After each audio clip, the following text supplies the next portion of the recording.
बिस्मिल्लाहिर्रहमानिर्रहीम। नाज़रीन ग्रामी, कम इल्मी की वजह से लोग जनबी हालत में खुद को, अपने कपड़ों को, अपने बिस्तर को नापाक समझते हैं और खाने को, काम काज को हाथ नहीं लगाते जब तक कि गुस्ल ना कर लें। और ख़वातीन भी बच्चों को दूध पिलाना, खाने को हाथ लगाना गुनाह समझती हैं, ये सोच कर के वो नापाक हैं। और कुछ औरतें समझती हैं कि गुस्ल के बिना आटा गूंदने से भी बेबरकती होगी। हालांकि शरीयत मोहम्मदी सल्लल्लाहु अलैहि वसल्लम इस जहालत का रद्द करती है और इस सिलसिले में अल्लाह के प्यारे नबी हजरत मोहम्मद सल्लल्लाहु अलैहि वसल्लम की बहुत सी सही और मुस्तनद अहादीसे मुबारका मौजूद हैं। हम बिस्तरी करने के बाद मर्द या औरत के लिए सिर्फ नमाज, तवाफ, मस्जिद में ठहरना हराम है और इसके अलावा बाकी तमाम काम करने जायज हैं। मर्द व ख़वातीन पर कहीं भी ऐसी किसी पाबंदी का जिक्र नहीं,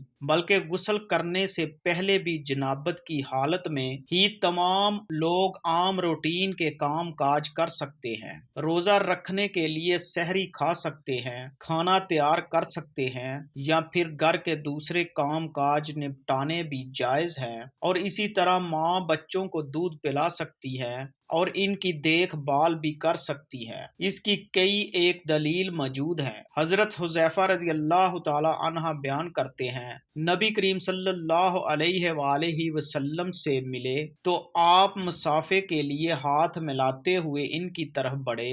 हुज़ैफा रज़ी अल्लाह ताला अन्हा ने कहा, मैं जनबी हूँ। इस पर आप सल्लल्लाहु अलैहि वसल्लम ने फरमाया, मुसलमान निजस नहीं होता। इसी तरह की एक और हदीस पाक बुखारी की हदीस नंबर 283 है, जिसमें हजरत अबू हुरैरा रज़ी अल्लाह ताला अन्हा फरमाते हैं कि एक दफा मैं हालत जनाबत में होने की वजह से हजूर के सामने होने के बावजूद भी इनसे ना मिला, जिस पर हजूर अकरम सल्लल्लाहु अलैहि वसल्लम ने फरमाया कि मुसलमान हरगिज नापाक नहीं होता। हाफिज इब्ने हजर अस्कलानी रहमतुल्लाह अलैह फतह अल बारी में कहते हैं, इस हदीस में इस बात का जवाज पाया जाता है कि गुस्ले जनाबत को इसके वाजिब होने के अव्वल वक्त में ताखीर की जा सकती है और इसका भी जवाज है कि जनबी शख्स अपनी जरूरियात पूरी कर सकता है। उम्मुल मोमिनीन हजरत आयशा सिद्दीका रजी अल्लाह ताला अन्हा कहती हैं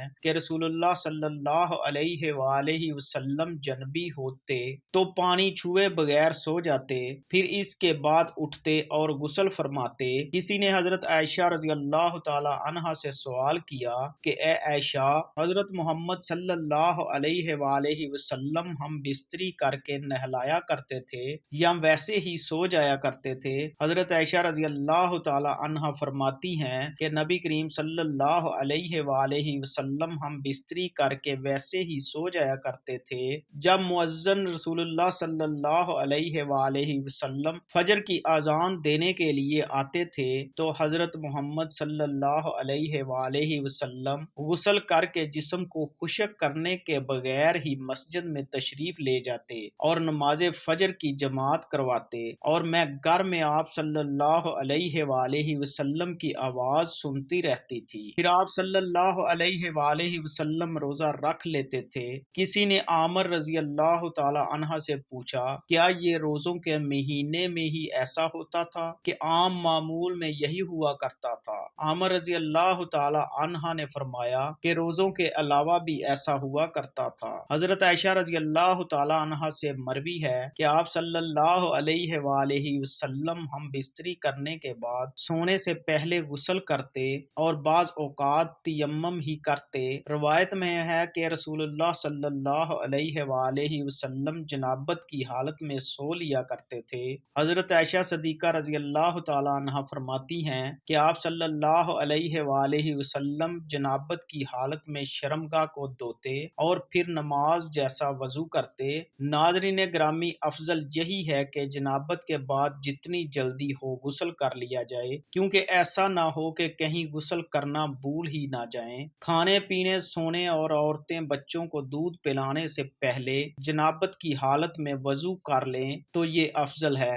ناظرین گرامی، یہ یاد رہے کہ وضو کرنا بھی واجب نہیں ہے، لیکن وضو کرنا اور شرمگاہ کو دھو لینا مستحب ہے۔ حضرت عائشہ رضی اللہ تعالی عنہا بیان کرتی ہیں کہ نبی کریم صلی اللہ علیہ وآلہ وسلم اگر جنبی حالت میں کھانا یا سونا چاہتے تو نماز کی طرح وضو کر لیتے۔ وضو کرنا اس لیے بھی افضل ہے کہ نبی کریم صلی اللہ علیہ وآلہ وسلم نے فرمایا، 3 لوگوں کے پاس رحمت کے فرشتے نہیں آتے: کافر کی لاش اور خلوق خوشبو لگانے والا اور جنبی شخص جب تک وہ وضو نہ کر لے۔ اللہ تعالیٰ سے دعا ہے کہ اللہ تعالیٰ ہمیں دین اسلام کے مطابق زندگی بسر کرنے کی توفیق عطا فرمائے، آمین۔